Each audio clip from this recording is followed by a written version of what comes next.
ये हमारा second last module है। इसमें हम बात करेंगे एल्गोरिदम अपडेट्स की और इसके अलावा एसईओ का फ्यूचर क्या है। ठीक है, इसमें मैंने जो है 4 मेन सब टॉपिक्स को एक्सप्लेन किया है। सबसे पहले एल्गोरिदम अपडेट्स को कैसे नेविगेट करना है, कौन से चैनल्स हैं जहाँ की न्यूज़ आपने उससे इन टच रहना ताकि आपको पता हो कौन सी अपडेट्स आ रही हैं और उन अपडेट्स के अकॉर्डिंग आप अपने कंटेंट को इवेल्युएट कर सकें, आप अपने कंटेंट को अपडेट कर सकें और उसको जो है जो मतलब चल रहा है सर्च इंजन प्लेटफॉर्म्स पे, जो आपकी कंपटीटर्स करें आप उनको ही करें। ये ना हो कि अभी 2023 चल रहा है और आप 2020 की प्रैक्टिसेस करके आप ये कहें कि अभी तक जो है आपकी रैंकिंग क्यों नहीं हो रही, या आपकी बहुत सारी चीज़ें सेम रहती हैं बट कुछ बहुत बड़ी अपडेट्स आती हैं। जैसे कोई गूगल ने नई प्रोडक्ट लॉन्च कर दी तो आप उसको उस प्रोडक्ट को समझना है, आपको चेक करना है कि आप उस प्रोडक्ट को कैसे यूटिलाइज कर सकते हैं अपने बिजनेस में। ठीक है, उसके बाद एसईओ स्ट्रैटेजीज को आपने अडॉप्ट करना है गूगल एल्गोरिदम के अकॉर्डिंग। जिस अभी मैंने बात की कि आपको पता होना चाहिए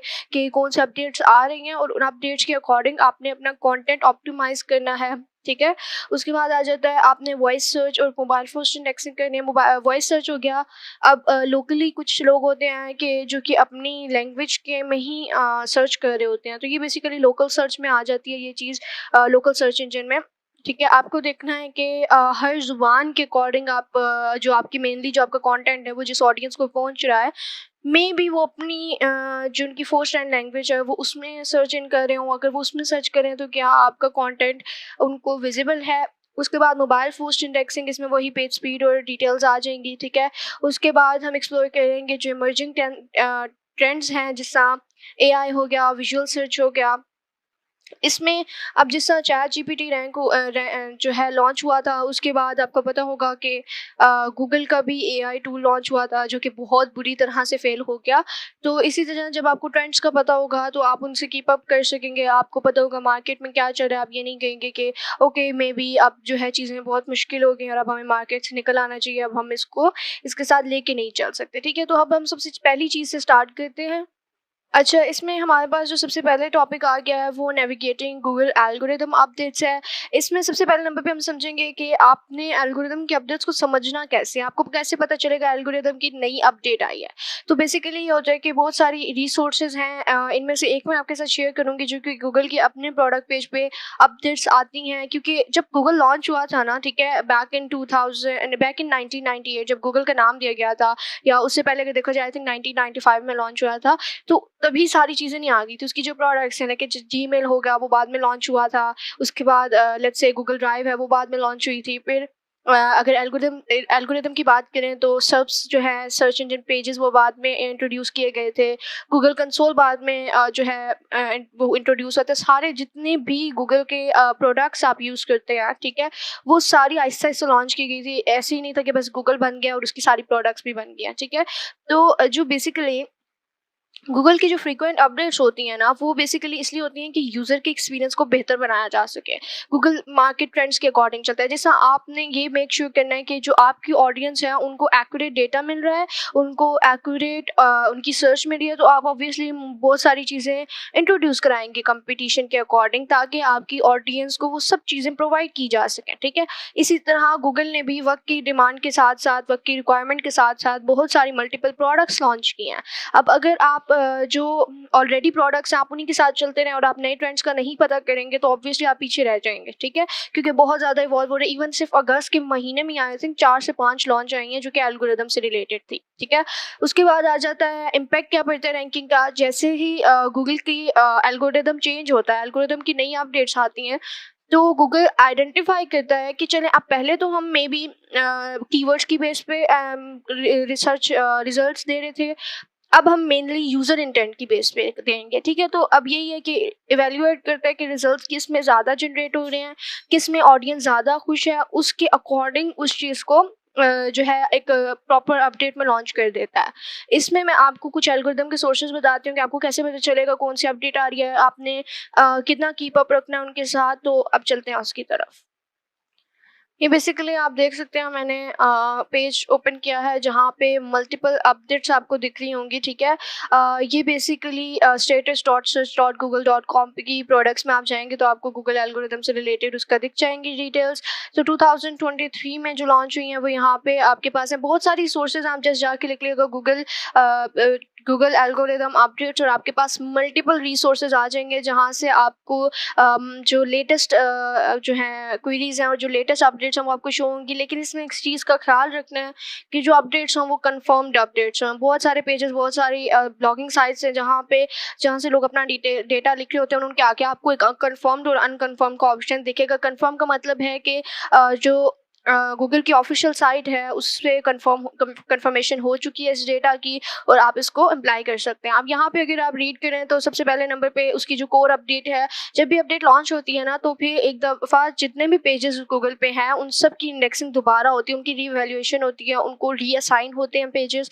तो मे बी आपकी साइट एक बार रैंक है तो फिर उसको कुछ अर्से बाद डी रैंक हो जाए। ठीक है, आप एक तरह से कह सकते हैं कि सर्वर अपडेट होता है। ठीक है, अभी अगस्त में अगर देखा जाए तो अगस्त में वैसे 3 से 4 अपडेट्स आई हैं। यहाँ पे अभी एक मार्क है जो कि कोर अपडेट है, उसके अलावा रिव्यू अपडेट, फिर ये कोई कोर अपडेट है। आप इसको रीड कर सकते हैं और आप चेक कर सकते हैं आपके बिजनेस पे ये कैसे इम्प्लाई करती है। ठीक है, जो भी प्रोडक्ट्स हैं आप इसको बैक तक जा सकते हैं। आई थिंक इसमें हमारे पास ओके इतनी ज़्यादा नहीं है, आपको 2020 तक की अपडेट्स दिख रही हैं। और अगर इसके अलावा आपको गूगल की हिस्ट्री चेक करनी हो कि लॉन्च जो पर गूगल प्रोडक्ट है उसकी लॉन्च का मकसद क्या था, तो उसके लिए आप डिटेल में जो है विकीपीडिया पे भी चेक कर सकते हैं और सिर्फ जाके गूगल पे गूगल हिस्ट्री भी लिख सकते हैं और आपको पता चलेगा कुछ प्रोडक्ट्स जो गूगल की हैं वो सिर्फ और सिर्फ बाय मिस्टेक भी लॉन्च हुई हैं, लेकिन आज के दौर में वो बहुत यूज़फुल हैं। ठीक है, तो ऑब्वियसली जिस प्रोडक्ट पे आप काम कर रहे हैं उसका हिस्ट्री और उसका डेटा आपको पता होना बहुत ज़रूरी है।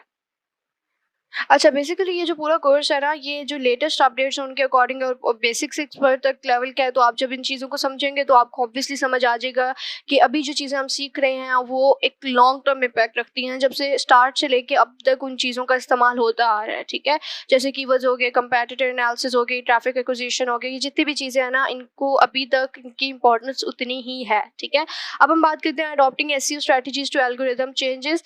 आपको ऑब्वियसली वक्त के साथ साथ अडॉप्ट करनी पड़ती हैं काफ़ी ज़्यादा चीज़ें और सेम आपको ऐसी स्ट्रैटेजीज़ के साथ भी करना पड़ेगा। आपको अपनी स्ट्रैटेजीज़ चेंज करनी पड़ेंगी, पर उसको मैंने 3 स्टेप्स में डिवाइड किया है। सबसे पहले आप इम्पैक्ट चेक करेंगे, एनालाइज करेंगे कि जो नई अपडेट आ गई है। पहली चीज़ तो ये कि अगर चलो आप अपडेट को चेक कर रहे हैं और आपको पता है कि नई अपडेट आ रही है, लेट्स से रिव्यू बेस कोई अपडेट लॉन्च होती है, तो आपको उसकी इंपॉर्टेंस का पता चलेगा। ठीक है, सेकेंड चीज़, अगर आप अपनी ट्रैफिक और अपनी ऑडियंस भी देखते रहें तो भी आपको पता चलेगा कि कितना ज़्यादा अफेक्ट आपकी जो रैंकिंग है उसमें आया है। ठीक है, आपकी परफॉर्मेंस की बेस पे जो आप अपनी ट्रैफिक को या अपनी रैंकिंग को एनालाइज करते रहेंगे डेली की बेसिस पे या रेगुलर बेसिस पे, तो आपको उसका इम्पैक्ट पता चलेगा। सेकंड चीज़ पे आपने पैटर्न आइडेंटिफाई करना है। आपको इससे यही पता चलेगा कि कौन से ट्रेंड्स हैं जो लॉन्ग टर्म पे चलेंगे और कौन से ट्रेंड्स शॉर्ट टर्म पे चलेंगे। जैसे कि एआई की बात करते हैं, चले अभी एक फेलियर हो गया, बट आपको ये चीज़ पता होनी चाहिए कि अभी फिर इसके बाद सेकेंड या थर्ड प्रोडक्ट लाजमी लॉन्च होगी जो कि कंपटीशन जो है हमारा चैट जीपीटी उसके उससे या तो बेहतर होगी या उसी के डेटा से अलाइन करेगी। ठीक हो गया, तो आप जब पैटर्न को आइडेंटिफाई करेंगे ना तो आपको पता चलेगा कि कौन से ट्रेंड्स हैं जो कि लॉन्ग टर्म बेसिस पे चलेंगे और कौन से हैं जो शॉर्ट टर्म बेसिस पे चलेंगे। इससे आपकी जो फ्यूचर में जो चेंजेस आनी है एल्गोरिदम में वो आप उनको अडॉप्ट करने में आपको काफ़ी ज़्यादा आसानी होगी। ठीक है, उसके बाद आ जाते हैं एडजस्टिंग टैक्टिक्स। ठीक है, आपने अपने ऑन पेज ऑप्टिमाइजेशन को मॉडिफाई करना है, आपने अपने कंटेंट की क्वालिटी को मॉडिफाई करना है और उसके बाद तीसरे नंबर पे आपने अपने यूजर एक्सपीरियंस को जो न्यू रैंकिंग फैक्टर्स हैं उनकी बेस पे अलाइन करना है। तो आप जब इन सारी चीज़ों पे काम करेंगे तो आप इसका मतलब है कि आप जो नई स्ट्रैटेजीज हैं या जो नए एल्गोरिदम के चेंजिंग है आप उनमें अडॉप्ट करें। मे बी आपका कोई बहुत बड़ा कंपैटिटर है जो कि ऐसा नहीं कर रहा, तो उनकी ऐसा ऐसा साइट डी रैंक हो जाएगी। और इन चेंजिंग का मेन मकसद ये भी होता है, आपने देखा होगा कुछ बिजनेसेस होते हैं जो कि रैंक तो कर रहे होते हैं बट वो डेड होते हैं, मतलब कि उन्होंने बहुत टाइम से सर्विसेज प्रोवाइड करना बंद कर दी होती हैं। ठीक है, तो इस तरह के जो बिजनेसेस हैं जब भी इस तरह की कोई कोर अपडेट आती है तो वो दोबारा से सारे पेजेस जब रैंक होते हैं, जब इंडेक्स होते हैं, तो उनकी जो रैंकिंग होती है वो चेंज हो जाती है क्योंकि लेटेस्ट डेटा जो होता है वो प्रोवाइड नहीं कर रहे होते। ठीक है, अच्छा, अब हमारे पास आ जाता है preparing for voice search and mobile first indexing. ठीक है, इसमें सबसे पहले नंबर पे चीज़ है वॉइस सर्च ऑप्टिमाइजेशन। इसमें बेसिकली आपने देखना है कि जो वॉइस एक्टिवेटेड सर्च है उसमें कितना इंक्रीज आ रहा है, कितने ज़्यादा लोग उस चीज़ को यूज़ कर रहे हैं। क्योंकि जिस टूल को यूज़ कर रहे हैं ऑब्वियसली आपने मेक श्योर करना है कि आपका कॉन्टेंट उस टूल के साथ अलाइन हो ताकि आपकी रैंकिंग जो है जितनी टॉप पे रह सके उतनी आप उस पर काम करते हैं। ठीक है, अब वॉइस सर्च जो वॉइस एक्टिवेटेड सर्च है ये बेसिकली होगी जैसा आपका जो गूगल असिस्टेंट होता है, ठीक है, वो ये टूल यूज़ करता है। इसके अलावा जो आप इवन सर्च इंजन प्लेटफॉर्म्स भी अब वॉइस एक्टिवेटेड सर्च की ऑप्शन आ गई है, ठीक है। तो मेनली जो इसका मकसद होता है ना, जो लैंग्वेज क्वेरीज होती हैं, ठीक है, अब मे बी आप सिर्फ उर्दू में बात करें, अगर आपको कोई सर्च करें, जो आपका यूज़र है, अगर आप लोकल एरिया में से जो है अपनी प्रोडक्ट लॉन्च करें या अपनी सर्विस लॉन्च कर रहे हैं, तो क्या वो उससे अलाइन होता है जो आपका डेटा है, ठीक है। तो आपने उस पर काम करना है। सेकेंड नंबर पे चीज़ आ जाएगी, मोबाइल फर्स्ट इंडेक्सिंग करनी है, ठीक है। इसमें आपने बेसिकली अपना जो भी आपकी साइट है उसको रिस्पॉन्सिव बनाना है ताकि वो क्विकली लोड हो, और इसके अलावा एक मोबाइल पे सीमलेस एक्सपीरियंस दे, क्योंकि 80% हम पहले भी बात कर चुके हैं, 80% जो ऑडियंस होते हैं वो मोबाइल पे जो है करती है अपना ट्रांजेक्शनल और इंफॉर्मेशनल क्वेरी सर्च करती है। ज़्यादातर लोग कंफर्ट को प्रेफर करते हैं। जो वॉइस ऑप्टिमाइजेशन भी है ना, वो भी इसीलिए ताकि ज़्यादा से ज़्यादा ईजी बनाया जाए, लोगों को अब लिखना भी ना पड़े और वो वॉइस सर्च करें और उनको डेटा जो है मिल जाए। अब आपने इसमें टेस्ट करना है, अभी तो कितनी ज़्यादा मॉडिफाइड नहीं है, लेकिन आप जो लिखेंगे टर्म, ठीक है, उसके बाद जो रिजल्ट आएगा और जो आप वॉइस पे सर्च करेंगे उसको, उसमें थोड़ा सा डिफरेंस होगा। तो आपने उस डिफरेंस को एनालाइज करना है और आपने चेक करना है कि आप कहाँ पे इम्प्रूवमेंट ला सकते हैं, ठीक हो गया। अब इसके बाद हमारे पास थर्ड नंबर पे चीज़ आ जाती है स्ट्रक्चर्ड डेटा मार्कअप पे। इसमें ऑब्वियसली आपने ज़्यादा से ज़्यादा स्कीमा मार्कअप्स यूज़ करने हैं ताकि आपका जो कॉन्टेक्स्ट है और आपका जो स्ट्रक्चर है वो वॉइस सर्च में जो है प्रॉपरली आ जाए। इसके अलावा टेक्स्ट सर्च में भी प्रॉपरली शो हो। आपने स्निपेट्स ऐड करने हैं मैक्सिमम, ठीक हो गया।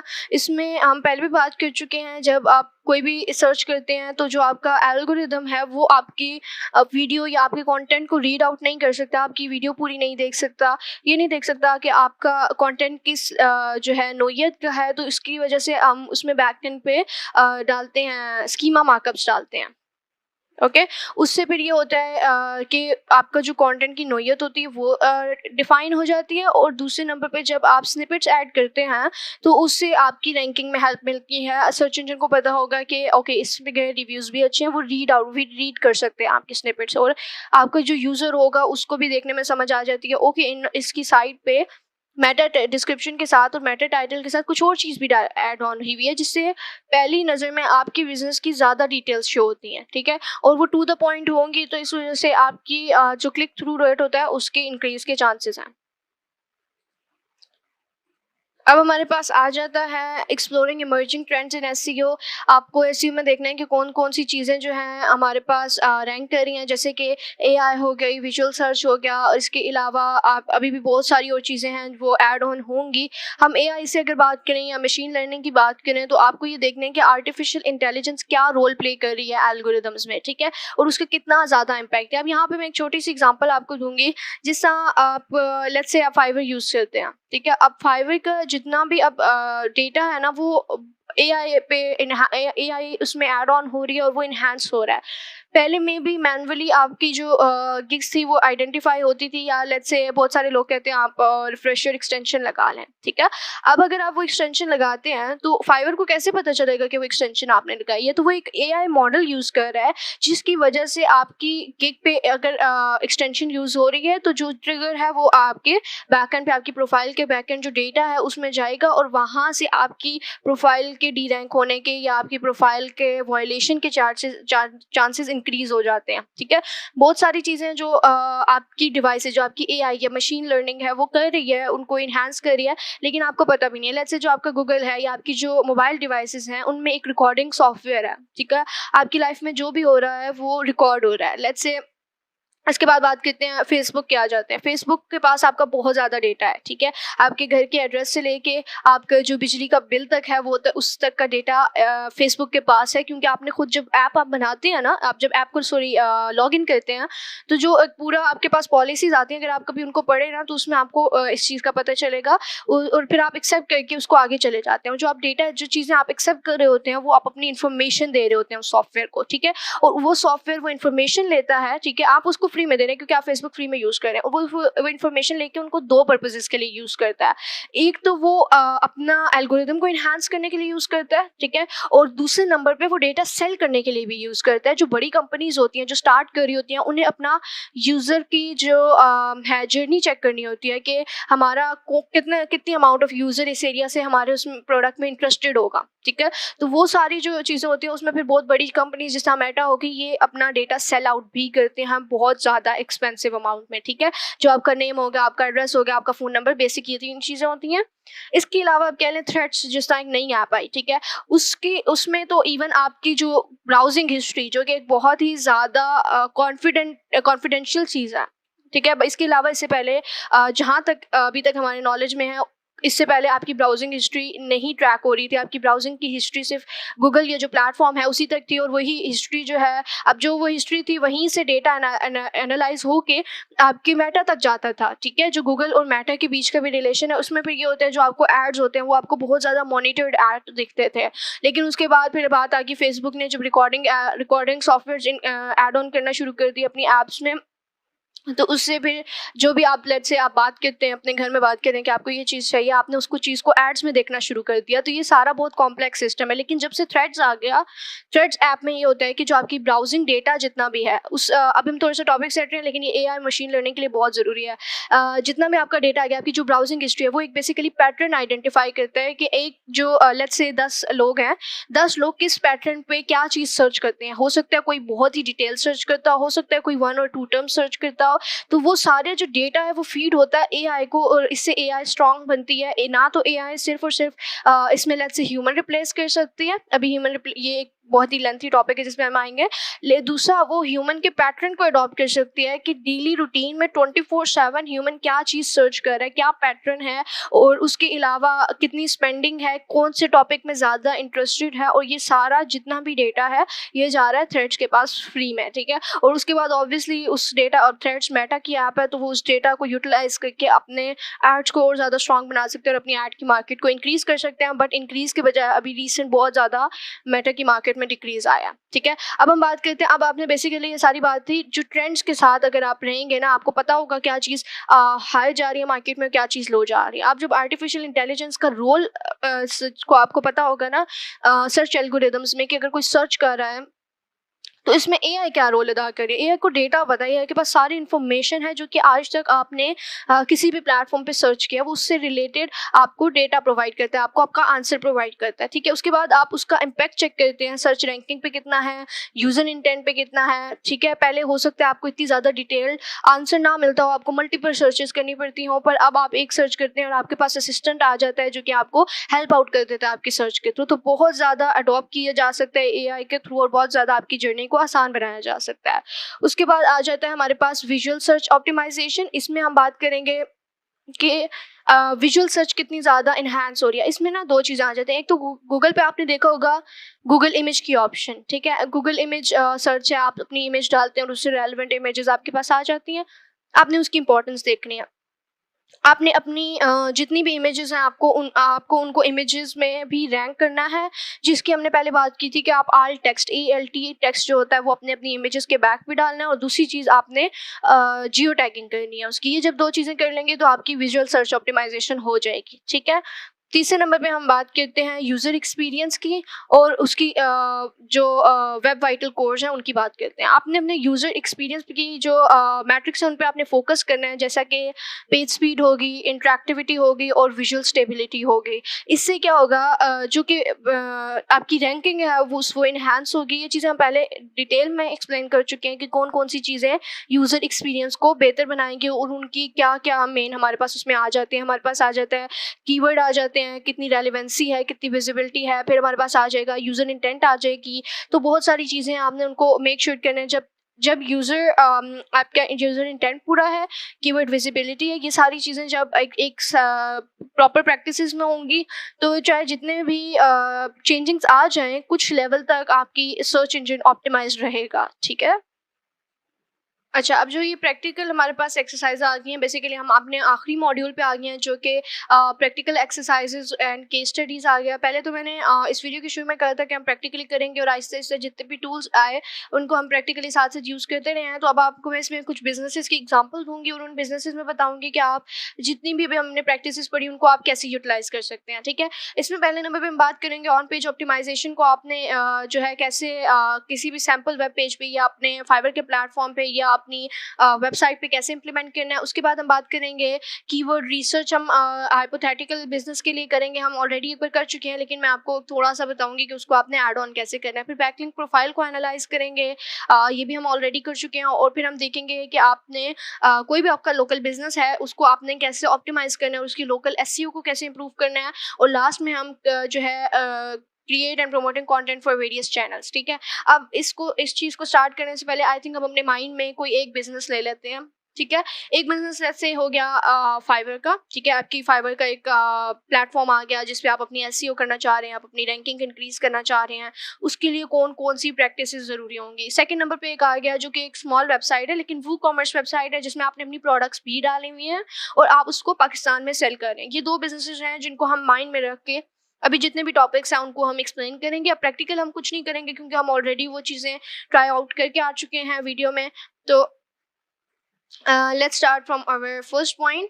ठीक है, अब लेट्स से आपको पेज एनालिसिस करना है, उसके बाद आपको ऑप्टिमाइजेशन स्ट्रेटजीज बनानी है और उसके बाद आपको लास्ट में कंटेंट एनहांसमेंट करनी है। अब यहाँ पे ना थोड़ा सा मैं ऑफ पेज जाऊंगी और मैं आपको कुछ चीज़ें एक्सप्लेन करूंगी।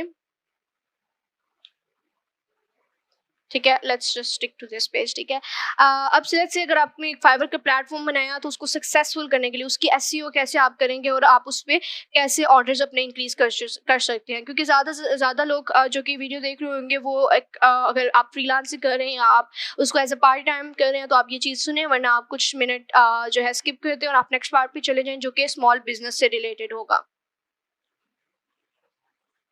अच्छा, आप आपने लेट्स से फाइवर का अकाउंट बना लिया और अगर हम अपनी सारी प्रैक्टिसेस को माइंड में रखें ना तो आपने अकाउंट कैसे बनाना है। सबसे पहले नंबर पे आपने एक प्रोफेशनल इमेज यूज़ करनी है जिसकी बैक एंड पे आपने आल टेक्स्ट डालना है और जिस भी इमेज को आपने जियो टैग करना है। ठीक है, सेकेंड नंबर पे आपने अपनी प्रोफाइल को कीवर्ड ऑप्टिमाइज बनाना है जिस भी आपके माइंड में सबसे पहले नंबर पे तो होनी चाहिए कि आपने कितनी गिग्स बना रहे हैं, उससे रिलेटेड आप ग्राफिक्स बना लेंगे। आप जो इमेजेस हैं लेट्स से 1 या 2 इमेज लाजमी होनी चाहिए और जो इमेज होगी वो आपकी जो कंटेंट होगा, ऑब्वियसली हमने पहले बात की कंटेंट आपने टेस्ट करना होगा लेकिन मैं आपको एग्जांपल देती हूँ। आप 2 इमेजेस बना लेते हैं, उसको आपने एक तो इमेजेस सारी बनाने से पहले लेट्स से आप 10 गिग्स बना रहे हैं इनिशियली, अपनी जब प्रोफाइल आपने बनानी है तब आपने ये चीज़ें माइंड में रखनी है। ठीक है, आप 10 गिग्स बना रहे हैं, आपने 10 गिग बनाने से पहले 10 इमेजेस बनानी है और कलर कोड का आपने ख्याल रखना है। अगर आप माइंड में रख रहे हैं कि भाई मैंने टॉप सेलर बनना है एक टाइम पे आके, तो कलर कोड का ख्याल रखना है। एक ही फैमिली से आपकी सारी इमेजेस बिलोंग करनी चाहिए और उसके बाद आपने एटलीस्ट 10 में से 5 जो गिग्स होंगी उनके लिए आपने वीडियो बनानी है। अब उनमें से 3 गिग्स पे आप वीडियो जो बनाएं वो आप अपने आप को प्रेजेंट करके कैमरा के सामने एक्सप्लेन कर दें, जो आप स्मूथ बिल्कुल आपने अपनी स्क्रिप्ट रखनी है और आप एक्सप्लेन कर दें कि आप कितनी कॉस्ट में कितने टाइम पीरियड में क्या करेंगे ताकि एक ट्रस्ट डेवलप हो जाए, क्योंकि ऑनलाइन बिजनेस में ट्रस्ट बहुत बड़ी चीज़ होती है। उसके बाद आपने वीडियोस बना ली और जो 2 रह गई आपकी, मैंने कहा था 5 में से 3 की आप वीडियोस बना लें और जो 2 रह गई आप वो उसके लिए एनिमेटेड वीडियो बनवा लें या खुद कैनवा पे जाके एनिमेटेड वीडियो बना लें। ठीक है, उसके बाद आपकी जो 5 रहेगी जिनमें जैसे सिर्फ आपने इमेज ऐड की हुई थी उनमें से 2 में आप अपना portfolio as a PDF add कर दें और जो बाकी 3 रहेगी आप उनमें इन्फोग्राफिक्स डाल लें। ठीक है, ये टाइप ऑफ कॉन्टेंट है। अब आपकी 10 गिग्स रेडी होगी और जो आपने गिग का कंटेंट जो डिस्क्रिप्शन लिखनी है आपने उसको टू द पॉइंट लिखना है, आपने उसको नेचुरली हैंड रिटन करना है कि आप क्या एक्सपेक्ट करेंगे इस गिग से और वो सारी डिटेल्स आपको बेहतर पता अपने बिजनेस से रिलेटेड, कीवर्ड स्टफिंग नहीं करनी है। उसके बाद जब गिग आप यहाँ तक बना लें उसके बाद लास्ट में आप अपनी जो फैक्ट पॉइंट्स हैं उनमें ऐड कर दें। जो भी माइंड में आपके क्वेश्चन आते हैं ना अपने बिजनेस से रिलेटेड कि मे भी मेरा कस्टमर या जो मेरा यूज़र है वो ये मुझसे डिमांड कर सकता है, ये मुझसे क्वेश्चन कर सकता है, तो आप अपनी प्रोफाइल पे मैक्सिमम फैक्ट पॉइंट्स ऐड करें, फ्रीक्वेंटली आस्क क्वेश्चंस। एक तो कीवर्ड रैंकिंग में भी इसका काफ़ी ज़्यादा हेल्प आउट होती है और दूसरे नंबर पे आपका जो भी लेट्स से विजिटर आता है या आपकी गिग पे कोई भी जाता है तो वो ये चीज़ चेक करने के बाद काफ़ी ज़्यादा सेटिस्फाई हो जाएगा। उसके बाद जो प्राइजेस हैं वो आपने मार्केट वैल्यू के अकॉर्डिंग रखनी है। अभी अगर हम अपने प्लेटफॉर्म की एल्गोरिदम्स की बात करें, हमारा इस केस में प्लेटफॉर्म फाइवर है, उसके एल्गोरिदम्स के अकॉर्डिंग आपको बहुत ज़्यादा डाउन प्राइसेस नहीं रखनी है क्योंकि ऑब्वियसली प्लेटफॉर्म है, उसने अपने भी पैसा निकालना है तो वो ऐसी गिग्स को ज़्यादा प्रमोट करेगा जो कि थोड़ी सी हाई रैंकिंग गिग्स हैं या फिर लेट्स से जो कि ज़्यादा चार्ज कर रही हैं। ठीक है, तो आपने अपनी मार्केट वैल्यू के अकॉर्डिंग प्राइस रखनी है। जो शुरू में $5 या $10 की गिग्स बना लेते हैं ना वो गिग्स इतनी नहीं चलती, बहुत किस्मत वालों की चलती है और आपको रगड़ा देना पड़ेगा अपने आप को अच्छा खासा उस पर ऑर्डर्स लाने के लिए। ठीक है, तो आपने बेसिकली मार्केट वैल्यू के अकॉर्डिंग प्राइसेस रखनी है। और ज़्यादातर अभी तक मेरी जितनी भी जर्नी है, मैं लेवल 2 सेलर हूँ, ठीक है? उसमें मेरी जितनी भी जर्नी है उसमें आज तक मेरी साइट पे आते साथ किसी ने भी ऑर्डर प्लेस नहीं किया। हम पहले मैसेज करते हैं और आप उनको कस्टम ऑफर प्लेस करते हैं, ठीक है? क्योंकि मेरी फील्ड कुछ इस तरह की है कि लोगों की कस्टम डिमांड्स होती हैं। तो आपने भी यही करना है कि मैक्सिमम लोग, आपको पता होना चाहिए कि वो आके आपको कस्टम ऑफर उनको आपको सेंड करना पड़ेगा। तो इस वजह से अपनी जो गिग पे प्राइसेस हैं वो आपने टू द पॉइंट रखनी है और बिल्कुल जो है एक्सप्लेन करना है कि आप उसमें क्या-क्या प्रोवाइड करेंगे, क्लियर कट रहना है अपनी ऑडियंस के साथ, ठीक है? यहाँ तक तो डेटा की बात होगी कि आप डेटा क्या प्रोवाइड कर रहे हैं, आप सर्च इंजन पे क्या रख रहे हैं। अब ऑब्वियसली एक तो आप सर्च इंजन पे डिपेंड कर सकते हैं कि आपकी रैंकिंग आ जाए। उसके अलावा कुछ फैक्टर्स हैं जिनको हम बात करेंगे अगर आपने अपने ऑर्डर स्टार्ट करने हैं तो। एक तो जो वीडियो होती है ना, वीडियो वो फैक्टर है जो कि आपको जो नई जितनी भी प्रोफाइल्स हैं उन पे वीडियो की वजह से रैंकिंग में बहुत ज़्यादा हेल्प मिलती है। आपने कीवर्ड एनालिसिस कर लिया, आपने कंपैटिटर एनालिसिस करना है अपनी प्रोफाइल बनाने से पहले, ताकि आपको पता हो कि कंपैटिटर क्या आपको क्या बेनिफिट्स प्रोवाइड कर रहा है। और उसमें फिर आपने एक आध चीज़ फ्री में अगर आप प्रोवाइड करते हैं, मैं फ्री सजेस्ट नहीं करती हूँ, लेकिन अगर आप एक प्लान बना लेते हैं जिसमें आप प्राइसिंग तो निकाल रहे हैं उस चीज़ की, लेकिन आप अपने कस्टमर को कह रहे हैं फ्री, क्योंकि फ्री का जो एक सैंपल होता है या जो एक कह लें आप मार्क ऐड कर लेते हैं ना। अगर लेट्स से मैं एक यूज़र हूँ और मुझे आपकी सर्विस चाहिए, तो और मैंने सर्च किया, मेरे पास 3 प्रोफाइल्स हैं, मैं तीनों प्रोफाइल्स को ओपन करूँगी, मैं थोड़ा सा डेटा उनका पढ़ूंगी और मैं चेक करूँगी चूज़ करते हुए कि इन तीनों में से कौन सी चीज़ मुझे क्लिक कर रही है, ठीक है? तो अगर मुझे कोई चीज़ ऐसी ऑफर करेगी कि भाई मेरे ही बजट में, एक तो मेरा सारा काम भी वो कर रहे हैं, मुझे फ्री में भी कुछ ऑफर कर रहे हैं, तो ऑब्वियसली मैं उस गिग के पास जाऊँगी, ठीक है? ये तो बात होगी ऑर्गेनिक उसकी।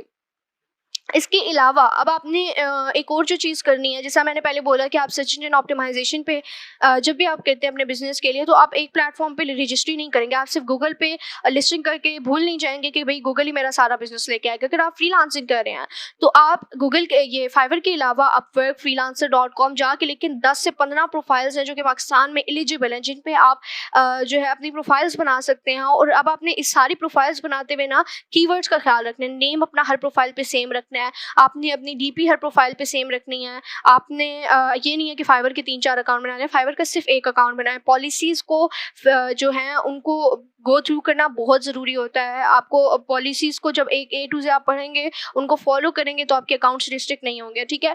लेट्स से 10 फ्रीलांसिंग के प्लेटफॉर्म से आपने एक तो वो बना लिए, आपने उन पे प्रॉपर एसईओ की, आपने प्रॉपर कीवर्ड जो है ऐड किए, और आपने जो है प्रॉपर नीश बेस बनाया। ये नहीं कि आपने एक जो है बना लिया कि डेटा एंट्री का, और दूसरा आपने बना लिया वीडियो एडिटिंग का, या तीसरा आपने बना लिया कि भाई डिजिटल मार्केटिंग का। अब मैं अगर बात करूँ, मेरे पास मल्टीपल स्किल सेट है। मैं अब जब भी प्रोफाइल्स बनाती हूँ तो मैं मेक श्योर करती हूँ कि जो मेरी ओरिजिनल प्रोफाइल्स हैं वो डिजिटल मार्केटिंग की हूँ। उसके अंदर जब मैं गिग्स बनाती हूँ तो 10 गिग्स जो भी मैंने बनाई उनको मैंने एक एक स्किल सेट को अलॉट कर दिया। फिर जब मैं सेकंड प्रोफाइल पे गई, सेकंड प्रोफाइल पे भी मैंने सेम पैटर्न रखा। जब आप 10 या 15 पे करेंगे तो उसके बाद जब भी कोई आपका नेम गूगल पे सर्च करेगा ना, तो आपकी जो प्रोफाइल्स हैं वो एक तरतीब से आने लग जाएंगी। डिपेंड करता है कि आपका नेम क्या है। तो आपका नाम मुश्किल है तो ऑब्वियसली बहुत ही कम लोग उसको सर्च कर रहे होंगे और आपकी रैंकिंग ईजी हो जाएगी। लेकिन अगर आपका नाम बहुत ज़्यादा कॉमन है, जैसे कि मेरा नाम हो गया, तो बहुत टाइम लगेगा आपको रैंकिंग में आने पे, ठीक है?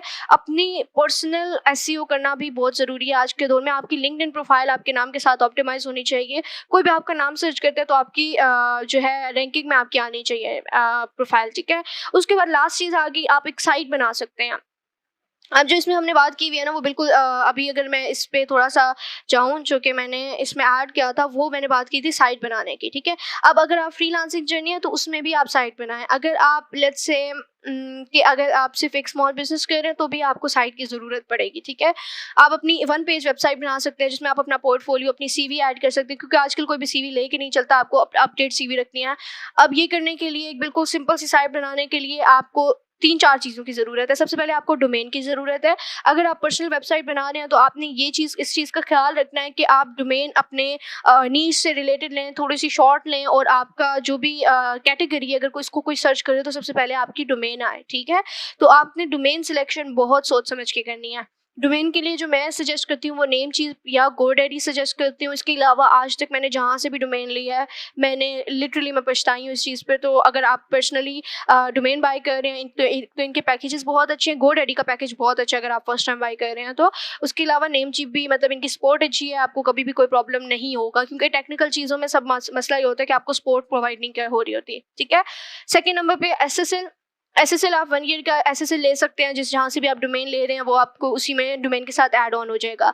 और एसएसएल सेट करना भी बहुत ईज़ी है। ये टर्म सीख लें आप, अगर आपको टर्म समझ में आ जाएँगी तो थोड़ी-सी रिसर्च के बाद आप इन पे काम भी कर सकते हैं, ठीक है? उसके बाद आपने डोमेन ले ली, आपने एसएसएल ले लिया, अब आपको होस्टिंग चाहिए। होस्टिंग होती है कि आपकी साइट रहेगी कहाँ पे, या आपके लिए आपको अपनी साइट के लिए रेंट कहाँ पे करना पड़ेगा। तो मैंने इसमें ना अपनी लाइफ में अभी तक बहुत सारी होस्टिंग्स ट्राई की हैं। सबसे जो बुरा मेरा एक्सपीरियंस था वो iFast के साथ था, और जो अभी तक मेरा अच्छा एक्सपीरियंस रहा है वो GoDaddy के साथ है। मैंने नेमचीप की भी डोमेन होस्टिंग लिया, बट वो इतनी ज़्यादा हेल्पफुल नहीं है। नेमचीप या GoDaddy की ही मैं सजेस्ट करूँगी आप होस्टिंग लें। होस्टिंग का पैकेज इनका बहुत ही ज़्यादा जो है इनएक्सपेंसिव है, कोई भी ले सकता है। लेट्स से आपने इनका होस्टिंग का प्लान ले लिया, आपने डोमेन का प्लान ले लिया, अब आप गुड टू गो हैं अपनी साइट बनाने के लिए। अब या तो आप एक काम कर सकते हैं, या तो आप खुद एक आध यूट्यूब वीडियो देख के आप उन चीज़ों को सिंक कर सकते हैं। जो आपकी होस्टिंग है उस पे आपको वर्डप्रेस इंस्टॉल करना पड़ेगा, या वूकॉमर्स, इट डिपेंड्स कि आप क्या साइट बना रहे हैं, ठीक है? आप खुद इंस्टॉल कर सकते हैं, या आप कस्टमर सपोर्ट को कह सकते हैं, या आप किसी आईटी के बंदे को कह सकते हैं, वो आपको वर्डप्रेस या वूकॉमर्स जो भी आपने इंस्टॉल करने हैं वो आपको इंस्टॉल कर देंगे, ठीक है? बहुत सिंपल स्टेप्स होते हैं, वो आप होस्टिंग पे इंस्टॉल करते हैं। और इंस्टॉल होने के बाद आपको ऑब्वियसली ये देखना है कि भाई मेरी डोमेन तो ये है, ठीक है? लेट्स से आपका नाम है example.com, अब हम ले लेते हैं, ठीक है? ये डोमेन आपकी जो होस्टिंग है, आपका जो सर्वर है, उस पे कैसे रीडायरेक्ट करेगी? तो उसके लिए बेसिकली डीएनएस चेंज होते हैं, या आप कह लें आपने अपनी जो डोमेन है उसकी सेटिंग में जाके आप कुछ चीज़ें चेंज करते हैं, और वो फिर आधे घंटे या जो नॉर्मल टाइम होता है वो 24 टू 48 आवर्स में आपकी साइट पे रीडायरेक्ट करने लग जाती है। तो जो साइट बनाने का प्रोसीजर है वो बहुत ज़्यादा सिंपल है, ठीक है? अब आपकी जो साइट है वो रीडायरेक्ट हो रही है, आप कोई भी आपका नाम लिख रहे हैं तो आप उस साइट पे जा रहे हैं जहाँ पे कमिंग सून आ रहा है, या जहाँ पे आपने वर्डप्रेस इंस्टॉल किया। अभी आपने उसमें कोई और काम नहीं किया। वर्डप्रेस इंस्टॉल करने के बाद हमारा जो नेक्स्ट स्टेप होगा वो थीम इंस्टॉल करने का होगा। एक तो वर्डप्रेस की फ्री बहुत सारी थीम्स हैं, उनमें देखिए अगर आप वन पेज साइट बना रहे हैं, या फ्रीलांसिंग प्लेटफॉर्म साइट बना रहे हैं, या आप प्रोडक्ट बेस्ड साइट बना रहे हैं, तो आप जाके वो इंस्टॉल करेंगे, ठीक है? अब वो इंस्टॉल करने के बाद आप एक तो यूट्यूब पे जा सकते हैं, यूट्यूब आपका फ्री इंस्टीट्यूशन है। आप वहाँ से भी सीख सकते हैं कि आपने नेक्स्ट स्टेप क्या करना है, आपने उस थीम को कस्टमाइज कैसे करना है। मेरा जो नेक्स्ट स्टेप है, मैं उसमें एलिमेंटर और कुछ प्लगइन्स इंस्टॉल कर लूँगी, और उन प्लगइन्स की को यूज़ करते हुए मैं उस साइट को कंप्लीट करती हूँ। और कंप्लीट करने के बाद मुश्किल से 24 से 48 घंटे में आप एक कंप्लीट साइट बना सकते हैं। लेकिन साइट बनाने से पहले ऑब्वियसली आपको कंटेंट रिसर्च करनी है, कंटेंट एसईओ करनी है, और उसको प्रॉपर्ली एनालाइज करना है। अब आपका एक पेज लॉन्च हो गया, आपका पेज एक रेडी हो गया, तो ये आपकी फ्रीलांसिंग के लिए भी बहुत काम आएगा। अगर आप सर्विस प्रोवाइडिंग साइट भी हैं तो अभी आपने ये भी सीख लिया कि आपने खुद कैसे वेबसाइट बनानी है, ठीक है? अब वेबसाइट बन गई तो सेकंड जो हमारा स्टेप होगा वो ये होगा कि हमने गूगल एनालिटिक्स, स्मार्ट लुक और गूगल कंसोल पे साइन अप करना है, और इसके साथ ही आपने वेब मास्टर टूल पे भी साइन अप करना है, ठीक है? इन टूल्स पे जब आप साइन अप करेंगे तो आप एसईओ की जो बेसिक प्रैक्टिसेस हैं आप उनको इंश्योर कर रहे होंगे। उसके बाद जो आपका नेक्स्ट स्टेप आएगा वो आएगा सोशल मीडिया बनाना, वो उसके बाद स्टेप आएगा साइटेशंस बनाना, उसके बाद आएगा लोकल डायरेक्टरीज पे काम करना, ठीक है? उसके बाद ऑब्वियसली अब सब कुछ रेडी हो गया, अब आपने कंटेंट बनाना है, आपने यूजर लेके आना है। अब थोड़ी सी हम बात करते हैं यूजर ट्रैफिक और कन्वर्जन की, ठीक है? ये लास्ट टॉपिक है जिस पे हम बात कर रहे हैं, और उसके बाद हम वाइंड अप करते हैं। ओके, अच्छा, उसको करने से पहले हम चेक कर लेते हैं कि हमने इस पेज में कुछ रह तो नहीं गया। अब यहाँ पे अगर हम बात करें तो हम ओके, हमने यहाँ से कर लेते हैं। पेज एनालिसिस हम कर चुके हैं, ठीक है? हमने मल्टीपल साइज के पेज एनालिसिस किया था। एक मुझे याद है हमने वेब पेज एनालिसिस किया था, एक जो सप्लीमेंट की साइट थी। उसके बाद ऑप्टिमाइजेशन स्ट्रेटजीज हमने डिस्कस कर ली हैं, एक पैटर्न हमने डिस्कस कर लिया, कंटेंट इन्हांसमेंट भी हम बात कर चुके हैं। बिजनेस के बाद आपने कीवर्ड रिसर्च कैसे करना है, ये भी हम मल्टीपल टाइम कीवर्ड रिसर्च कर चुके हैं। कीवर्ड प्लानर टूल को यूज़ कीजिएगा। उसके बाद analysing and comparing backlink profiles for different website, सबसे जो बेहतरीन है वो वेबमास्टर टूल है। उसके थ्रू आप जो है बैकलिंक्स जो है डिस्कवर किएगा। इसके अलावा आप मैन्युअली भी कर सकते हैं। उसके बाद बात करते हैं लोकल बिजनेसेस को किस तरह से ऑप्टिमाइज़ करना है, किस तरह से इम्प्रूव करना है। आपने गूगल बिजनेस प्रोफाइल बनानी है, आपने साइटेशंस करनी है, और उसके बाद आपने लोकलाइज कंटेंट पे काम करना है, जिसमें हमारे पास वॉइस ऑप्टिमाइजेशन कंटेंट भी आ जाता है। उसके बाद लास्ट में creating and promoting content using various channels, content ideation, content creation, और आई थिंक ये वर्ड मैंने गलत लिखा है, प्रमोशन स्ट्रेटजीज, ठीक है? इसमें जैसा मैंने आपको फाइवर के लिए भी बताया कि आपने मल्टीपल काइंड ऑफ कंटेंट बनाना है ताकि आपका वो कंटेंट रैंक कर सके, और उसके पास लाइक वेरियस आपके पास जो है आ जाए, क्या नाम है, मल्टीपल आपके पास चीज़ें आ जाएँगी, मल्टीपल वेज़ आ जाएँगे जिसमें आप अपना कंटेंट प्रेज़ेंट कर रहे हैं। तो लेट्स से वीडियोज़ नहीं भी चलती हैं तो आपकी जो स्टैटिक इमेजेज़ हैं चल जाएँगी, मे बी आपका पीडीएफ चल जाए, रैंकिंग कहीं से भी हो सकती है। यूजुअली इनिशियली जब भी आप किसी भी प्लेटफ़ॉर्म पे आते हैं तो आप टेस्टिंग कर रहे होते हैं। अब यहाँ पे हम लास्ट में बात करेंगे यूज़र की, ठीक है? अब लेट्स से आपकी एक साइट है, उस पे जो ट्रैफ़िक आती है वो होते हैं यूज़र, या उसको हम सेशन भी कहते हैं। अब वो ट्रैफ़िक जो आपकी साइट तक आती है वो आपने कैसे लानी है, वो हम लाते हैं एसईओ के थ्रू, ठीक है? वो हम लाते हैं बैकलिंक्स, कंटेंट क्रिएशन और बहुत सारी स्ट्रैटेजीज़ जो अभी तक हम डिस्कस करते आए हैं उनके थ्रू। सेकंड चीज़ आ जाती है हमारे पास, जब यूज़र आपकी साइट पे आ जाता है तो वो या तो सेशन कहलाता है या ट्रैफ़िक कहलाता है। अब जो वो ट्रैफ़िक आपकी साइट पे आ रही है वो कन्वर्ट नहीं होगी, तो आपको तब अपनी साइट ऑप्टिमाइज़ेशन पे काम करना है, आपको ऑन पेज एसईओ पे काम करना है, ठीक है? तब आपको काम करना है, ओके मे बी मेरी साइट पे लाइव चैट नहीं है, मे बी मेरी साइट स्लो लोड हो रही है, मे बी मेरी वेबसाइट प्रॉपर डेटा कॉन्फ़िगर नहीं कर रही, या प्रॉपर मेरी साइट वो चीज़ ऑफ़र नहीं कर रही जो बाकी ऑडियंस ऑफ़र करें, या यूज़र इंटेंट पे पूरा नहीं उतर रही कि जो ट्रैफ़िक जिस मकसद से क्लिक करके आपकी साइट पे आ रही है, मे बी उनका मकसद पूरा नहीं हो रहा। तो आपने उस पॉइंट पे इस पार्ट को एनालाइज़ करना है, आपने इस पार्ट को इंक्रीज़ करना है, ऑप्टिमाइजेशन पे काम करनी है। और फिर लेट्स से आपकी जो ट्रैफिक आ रही है वो ऐड टू कार्ट भी करी लेकिन कन्वर्ट नहीं हो रही, इसका मतलब है कि फिर प्रॉब्लम आ जाता है कहीं पे पेमेंट गेटवे में, तो आपने उस चीज़ को इस चीज़ पे काम करना है। तो ये सारी बात आ जाती है जब आपको पता चल जाता है ट्रैफिक का स्ट्रक्चर क्या है, आपकी ऑडियंस किस जर्नी के थ्रू आ रही है। एक स्ट्रक्चर तो वो होता है जो आपकी साइट तक पहुंचने में होता है, ठीक है, कि आपका जो यूज़र है वो किसी भी प्लेटफॉर्म पे जा सकता है, किसी भी प्लेटफॉर्म पे सर्च कर सकता है। तो सबसे पहले ज़रूरी है कि आप उस किसी भी प्लेटफॉर्म पे मौजूद हो, ठीक है। सेकंड नंबर पे आ गया, लेट्स से अगर उसने फाइनली क्लिक कर भी लिया, जो आपकी एसईओ प्रैक्टिसेस हैं उनके बाद यूजर ने ऑर्गेनिकली क्लिक कर भी लिया, तो फिर वो आपकी साइट पे आएगा, ठीक है। अब अगर आपको क्लिक्स नहीं आ रही, आपको ट्रैफिक्स नहीं आ रही, इसका मतलब ट्रैफिक नहीं आ रही, इसका मतलब है कि आपको अपनी जो है बेसिक एसईओ पे काम करने की ज़रूरत है, आपको लिस्टिंग्स की ज़रूरत है, आपको कीवर्ड ऑप्टिमाइज करने की ज़रूरत है अपनी साइट को, ठीक है। आपको प्रॉब्लम को आइडेंटिफाई करना है। अगर तो चलो फिर ट्रैफिक आने लग गया, फिर आपका सेकंड प्रॉब्लम ये हो सकता है कि मे बी कन्वर्जन में मसला आ रहा है, तो आपको फिर कन्वर्जन पे काम करना है। और थर्डली मसला ये आ सकता है कि मे बी वो ऐड टू कार्ट तो कर रहे हैं बट सेल नहीं हो रहा, फिर वहाँ पे आप ईमेल ऑटोमेशंस पे काम कर सकते हैं। तो होपफुली यहाँ तक मैंने काफ़ी चीज़ें क्लियर कर दी हूँ। बहुत सारे आप लोगों के जो भी क्वेश्चंस होंगे आप कमेंट सेक्शन में किएगा और मैं कोशिश करूँगी मैं एक एक को आंसर करूँ। फाइनली मेरा नाम महानूर मुख्तार है और मैं